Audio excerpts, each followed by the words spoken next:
Le 9e thème, c'est de vous dire quelques mots des apologistes. C'est vraiment un des phénomènes majeurs de l'histoire des premiers siècles chrétiens. Le fait qu'il y ait toute une littérature qui s'emploie à défendre les chrétiens, à discuter avec les païens, mais aussi, c'est un autre aspect, à discuter avec les juifs. Nous avons là une véritable littérature. Il y a même des spécialistes de ce type de littérature. Et puis tout récemment, un philosophe comme Jean-Luc Marion s'est intéressé à cette question de l'apologétique. Il s'intéresse à des aspects apologétiques de l'œuvre d'Augustin, par exemple, en le replaçant dans une longue durée, en remontant aux apologistes du IIe siècle. Il a présenté une communication mardi dernier à l'Institut catholique de Paris là-dessus. Et puis il a lui-même publié un petit ouvrage explicitement apologétique. Il y a donc là quelque chose de très important à prendre absolument en compte. Ça paraît même révélateur de certaines attitudes chrétiennes profondes et durables. C'est un genre littéraire. Un genre littéraire qui consiste à se défendre. Évidemment, l'apologie de Socrate, que ce soit celle de Xénophon ou celle de Platon, c'est la défense de Socrate. Et il y a, avant l'apologétique chrétienne, une apologétique juive, une défense en langue grecque, du judaïsme et d'un certain nombre de ses aspects, et ça fait partie de ce qu'on appelle habituellement la littérature judéo-hellénistique, une littérature d'inspiration juive, mais d'expression grecque. Et les chrétiens ont utilisé à leur tour cette voie.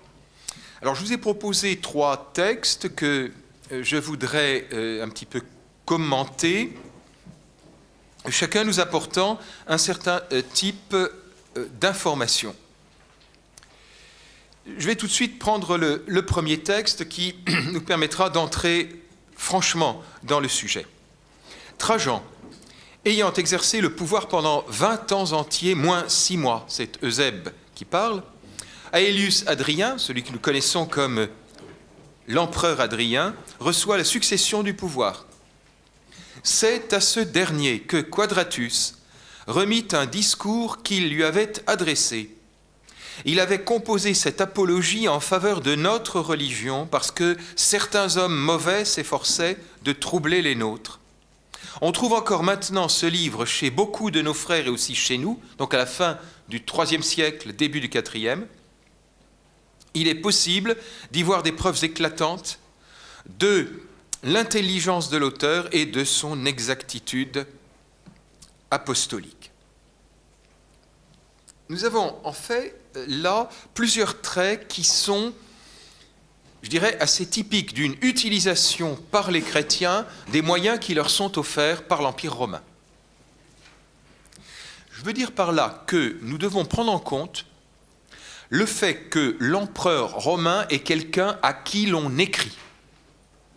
On sait très bien, depuis un certain nombre d'années, que l'empereur romain n'est pas simplement quelqu'un qui gouverne et qui prend des initiatives et qui agit donc du centre vers la périphérie, mais on sait aussi que la périphérie sollicite le centre. En particulier, c'est le très grand livre d'un spécialiste britannique qui s'appelle Fergus Millar, son livre de 1977, réédité en 1992, The Emperor in the Roman World, et l'empereur dans le monde romain, est vraiment une somme de cette question de savoir comment l'empereur interagit avec son empire.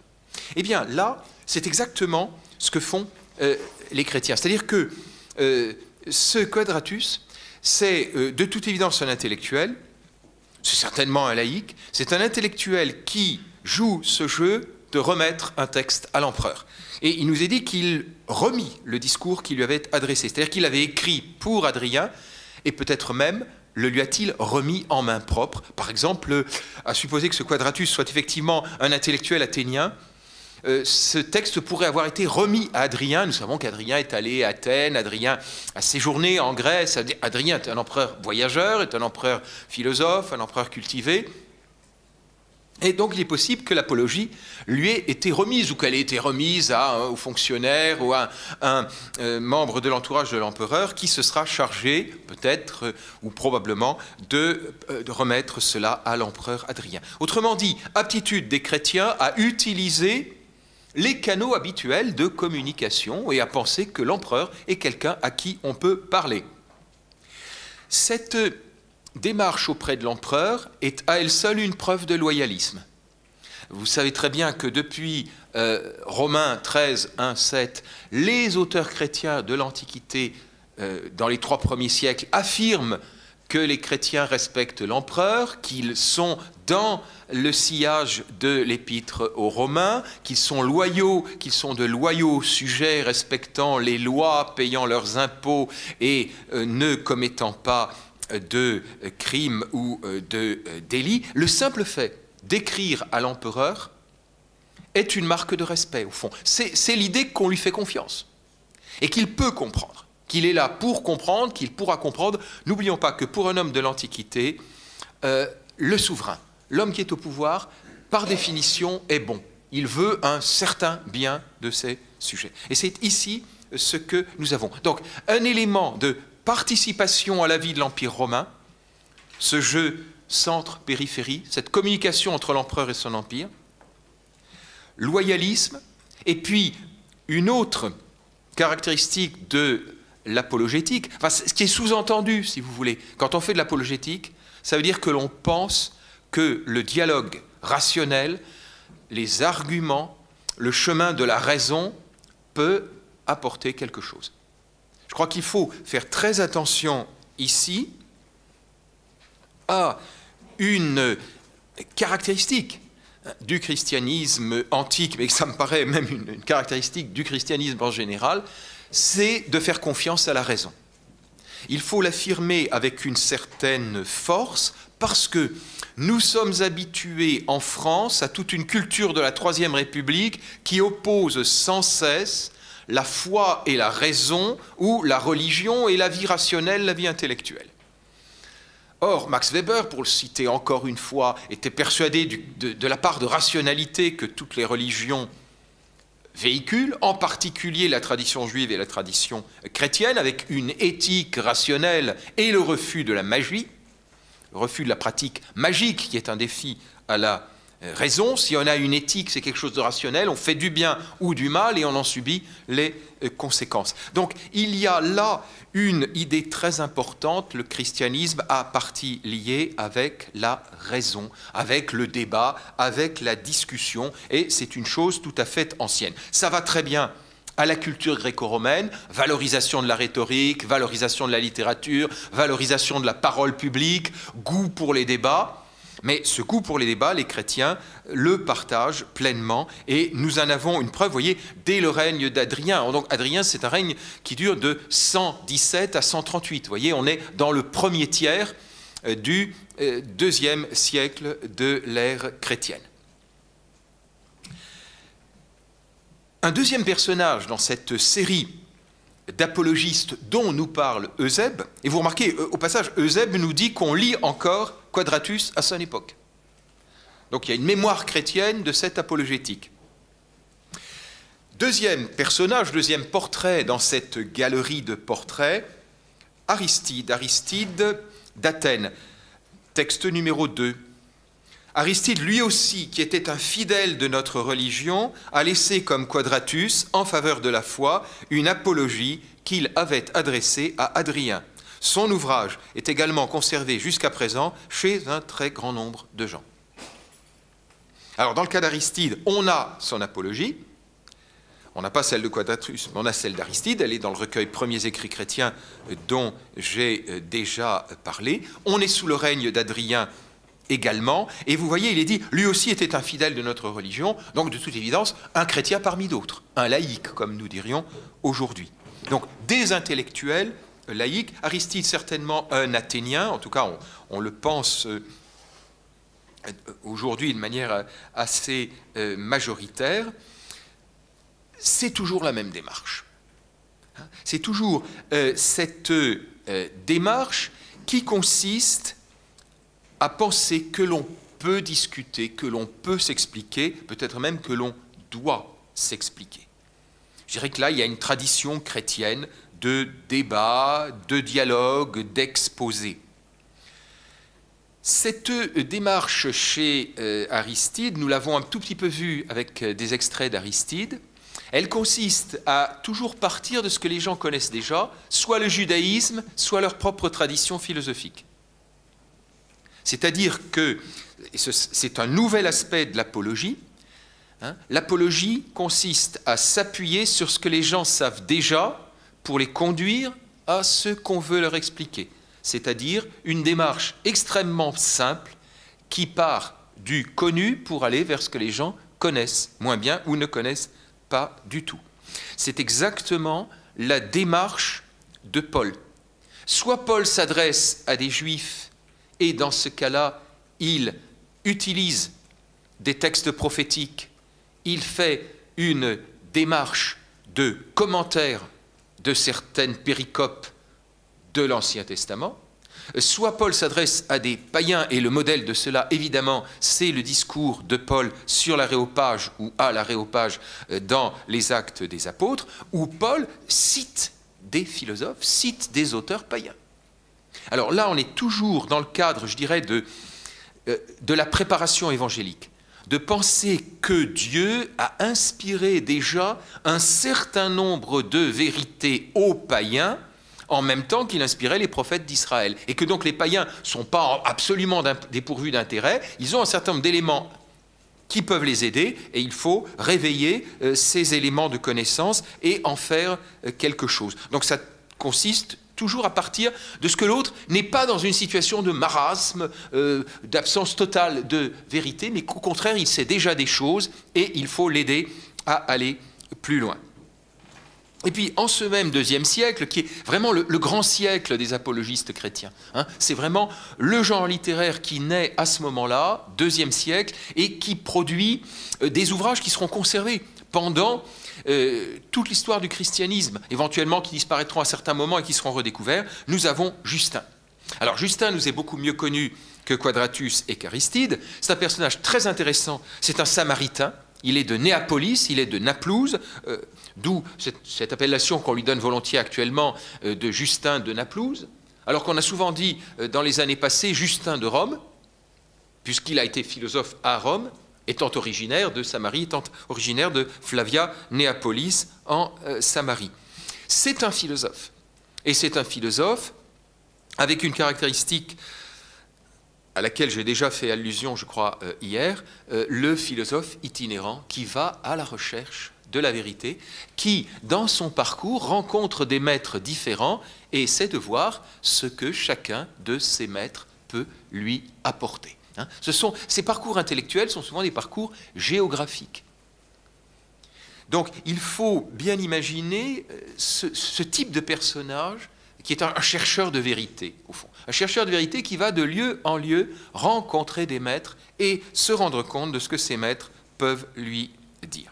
Or, Justin en est venu au christianisme, il a fondé à Rome même une école de philosophie chrétienne, et c'est à Rome qu'il est mort martyr dans les années 160. Donc nous avons un philosophe et martyr, du plus grand intérêt parce qu'il a écrit une apologie pour les chrétiens,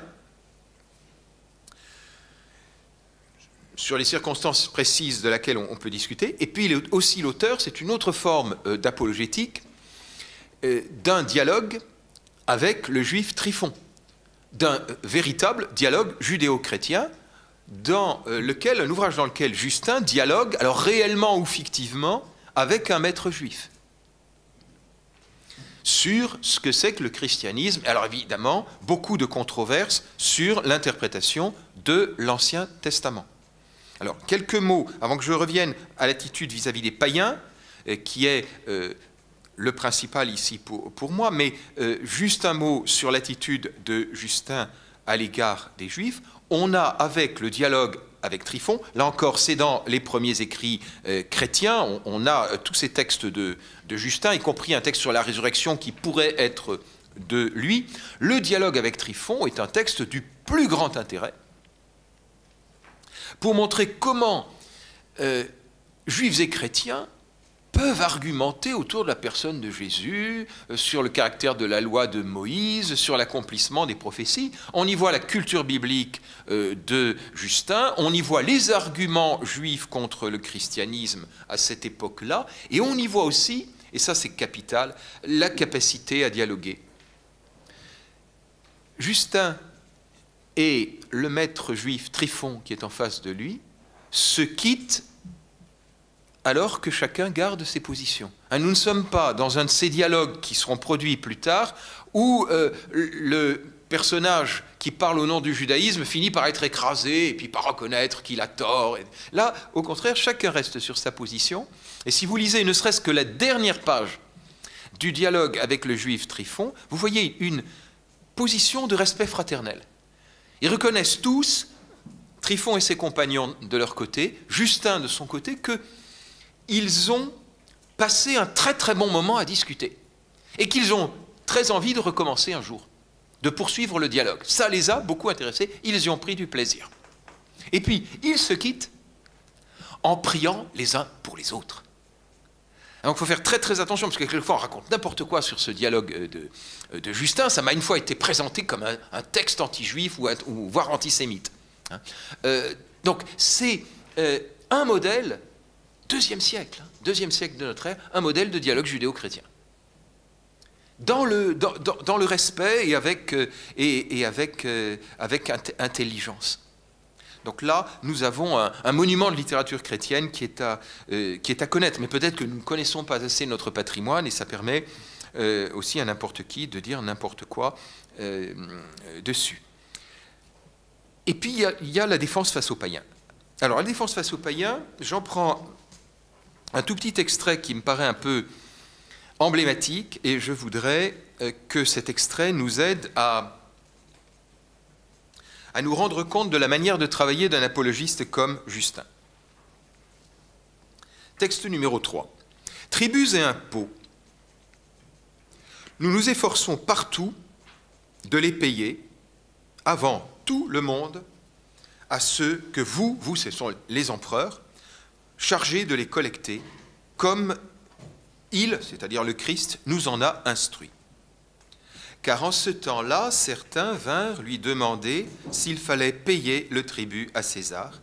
Et il répondit, « Dites-moi, de qui la pièce de monnaie porte-t-elle l'effigie ?»« De César, dirent-ils. » Et il leur répondit, « Rendez donc à César ce qui est à César, et à Dieu ce qui est à Dieu. » Voilà pourquoi nous n'adorons que Dieu seul, mais pour le reste, nous vous obéissons avec joie, car nous vous reconnaissons comme rois et chefs des hommes, et nous demandons dans nos prières qu'avec la puissance souveraine, on puisse aussi trouver en vous la sagesse et la raison.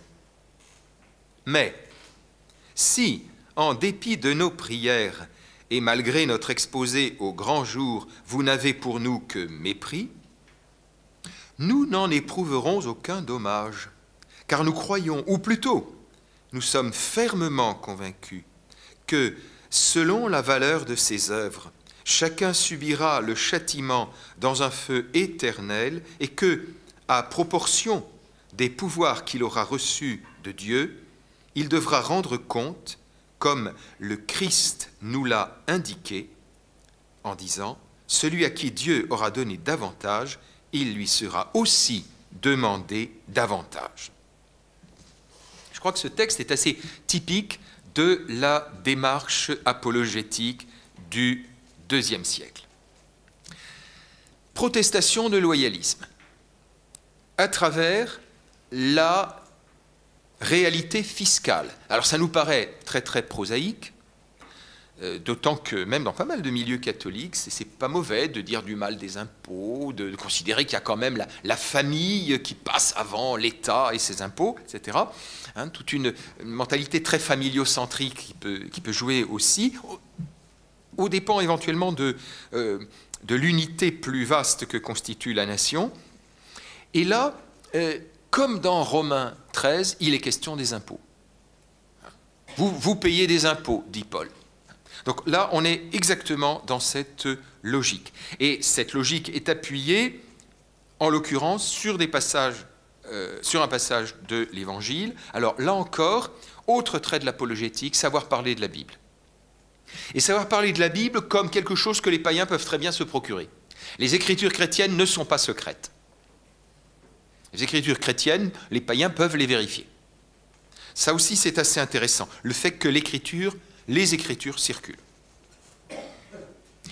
Et enfin, une distinction des domaines comme conclusion de cette question des impôts. Nous n'adorons que Dieu seul, affirmation du culte monothéiste chrétien, très net, mais pour le reste, nous vous obéissons avec joie. Alors, ce qui est fondamental ici, c'est ce « pour le reste ».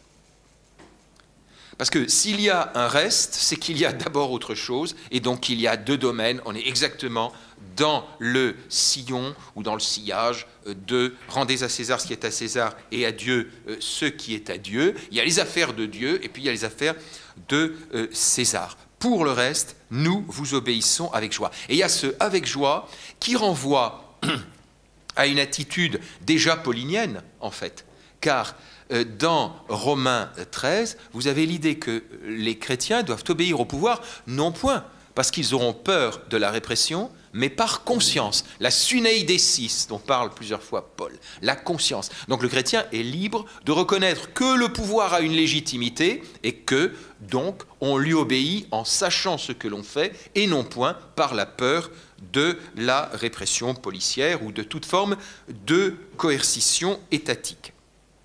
Et là, avec joie, vous avez cette tradition. L'idée, les chrétiens font encore mieux que les autres parce qu'ils comprennent parfaitement pourquoi ils doivent poser tel ou tel acte de civisme. Alors, tout le problème, c'est que ce « pour le reste » est extrêmement difficile, pour ne pas dire impossible à comprendre, pour l'interlocuteur romain. Car de quel droit un sujet peut-il dire qu'il ne va pas obéir à l'empereur sur un point ? C'est là que vous voyez la limite de ce qu'on appelle parfois la tolérance du polythéisme romain. C'est un régime fort, l'Empire romain. Ce n'est pas du tout un régime éclairé ou qu'on pourrait idéaliser. Vous voyez, là où nous sommes pris au piège, c'est que trop souvent, on a idéalisé pour nous le monde gréco-romain. Nos classiques gréco-romains nous inciteraient éventuellement à avoir une idée trop idéale, trop idyllique de l'Empire romain. Regardez Pline le Jeune. Une nouvelle fois, je vais inviter, comme je l'ai fait ce matin, à lire la lettre de Pline à Trajan. Pline le Jeune explique qu'il ne sait pas très bien ce que sont les chrétiens. C'est la première fois qu'il est confronté à des chrétiens. Et il en a interrogé. Et il ne sait pas si c'est le simple fait d'être chrétien qui est un délit, ou s'il y a des délits caractéristiques des chrétiens. Il n'empêche, il a envoyé à la mort un certain nombre d'individus parce que ces individus lui répondaient vraiment avec beaucoup d'assurance, n'avaient donc pas assez peur de lui. Vous voyez, Pline le Jeune, qui n'est quand même pas le type même de la brute, qui est l'auteur d'une correspondance très fine, très subtile, Pline le Jeune a envoyé à la mort, le cœur tranquille, des gens simplement parce que, face au gouverneur de province, ils répondaient avec beaucoup d'assurance et ne se soumettaient pas. Voilà ce que c'est que le régime de l'Empire romain. Alors, quand Justin demande un reste, qui est quelque chose un peu à part de ce reste, c'est un réel problème. De même que dans les totalitarismes du XXe siècle, il n'y a justement pas de reste. Il y a un tout, et il n'y a pas de partie que l'on puisse distinguer. Or, vous voyez que là déjà, il y a une difficulté, il y a un problème d'intelligibilité. Est-ce qu'on peut séparer les domaines? C'est ce que font les martyrs au même moment, et ça ne marche pas, ça n'est pas compris des autorités romaines. C'est pour ça que souvent j'aime à parler de dialogue de sourds. Il y a une espèce de dialogue de sourds entre ces gouverneurs romains qui disent « c'est très simple, sacrifiez, faites un sacrifice, et puis on vous libère, donc c'est quand même très très simple. » Et puis des chrétiens qui disent « ça on ne peut pas, mais pour tout le reste, nous sommes obéissants. » Mais non, vous n'êtes pas obéissant parce que vous ne voulez pas obéir sur ce point. Et c'est un dialogue de sourds. Or, ici, ce qui est assez frappant, c'est que c'est la première à Timothée, cette fois, qui est un écho, c'est-à-dire les chrétiens prient pour les empereurs. Là aussi, c'est un fait important lié à leur loyalisme. Et c'est une tradition. Je veux dire, quand on fait prier dans les églises aujourd'hui pour les gouvernants ou au moment des élections ou autres, au fond, c'est la première à Timothée et ça se voit dans tous les textes de l'Antiquité chrétienne. Simplement, ce qu'ajoute Justin, c'est qu'il y a un jugement. Et notamment, il dit « Nous n'en éprouverons aucun dommage ». Ça aussi, c'est terrible à dire aux gouvernants. C'est-à-dire, au fond, nous ne vous craignons pas vraiment. Et là, vous voyez, je dirais c'est la limite du caractère diplomatique de l'apologétique, c'est, pour le coup, la liberté de parole du philosophe. Et donc, l'apologétique, retenons-le tout de même, je crois que ça peut être important, ça ne consiste pas à s'aplatir complètement face à l'interlocuteur. On fait pas mal de concessions, on explique tant qu'on peut, mais vous voyez, il y a bien la limite. Attention, le jugement dernier, je parlais de l'eschatologie déjà hier et encore ce matin, l'eschatologie, ça existe. Donc vous voyez, on a là, je dirais, l'apologétique chrétienne du IIe siècle, et par la suite elle y ressemble, dans ce qu'elle a à la fois de convivial, de diplomatique, de pédagogique, de respectueux, et avec les affirmations, comme nous dirions de nos jours, non négociables. Vous voyez, il y a une force de résistance en même temps qu'il y a une volonté de dialogue. Et je crois que ça, c'est une chose que nous pourrions retenir. La question serait de savoir comment on peut se positionner face à cette partie de l'apologétique chrétienne qui est représentée également au IIe siècle, qui est plus de polémique contre le polythéisme, d'attaque du polythéisme, que d'explication du christianisme. Et ça, ce serait une question à poser aujourd'hui, au fond. Est-ce qu'il nous faut de la polémique qui attaque, par exemple, la société actuelle, le politiquement correct, que sais-je, ou ceci ou cela, ou est-ce qu'il faut être du côté de l'explication? Il y a quand même des traditions de polémique, on connaît ça en France, on a Blois, on a des textes de Bernanos, bon, il y a toute une tradition de polémique et d'attaque. Qu'est-ce que nous pouvons en penser aujourd'hui, au fond? Est-ce qu'on est à une époque pour cela? Bon, je laisse évidemment la question en suspens.